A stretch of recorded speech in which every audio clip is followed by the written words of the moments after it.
Ok, aujourd'hui on va faire un petit tour de cette installation solaire autonome et mobile. Donc ce sont deux panneaux de 100 watts qui ont été montés en parallèle avec un support qui a été fait donc en bois à partir de planches de terrasse qu'on peut trouver dans tous les magasins de bricolage.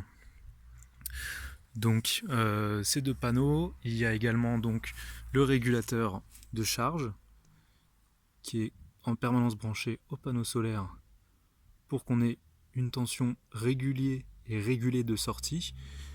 Donc ici, les deux panneaux solaires viennent se connecter à ces deux entrées. Entre eux, ils sont branchés. Et ici, on a les deux câbles qui viennent partir vers la batterie. On va les suivre.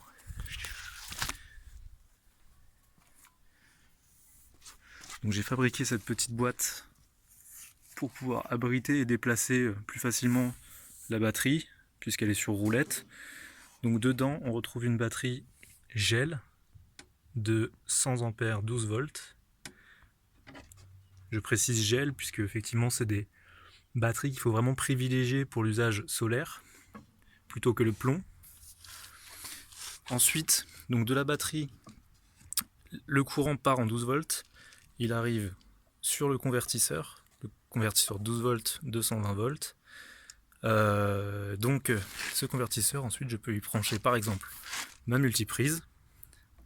Et à ma multiprise, je branche, comme à l'accoutumée, mes appareils pour pouvoir les charger.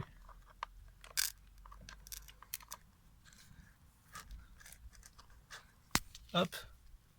Donc là on voit que ça fonctionne. Tout simplement. Voilà. Les appareils sont en charge. Avec ce système, donc je suis en 200 watts. Je peux à peu près alimenter 2 ordinateurs portables, plusieurs téléphones portables, et voilà, des petits appareils comme une tablette ou une enceinte Bluetooth pendant une bonne journée, 2 bonnes journées au grand maximum, quand la batterie est bien pleine. Donc là, l'avantage, c'est comme il a fait beau, j'ai branché le panneau solaire directement à la batterie et la batterie directement au convertisseur. Donc je stocke l'énergie et en même temps je la réutilise directement.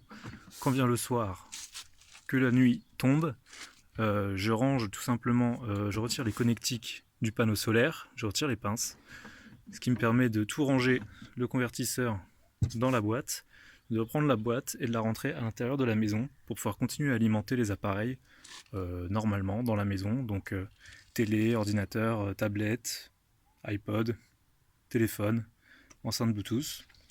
Et donc voilà, ça permet d'avoir un premier aperçu de l'autonomie solaire pour un budget d'environ 500 €. On peut se fabriquer ce kit qui, a priori, il faut tester à travers le temps, mais peut durer entre au moins 5 ans, 5 et 10 ans. On va voir ce que ça donnera.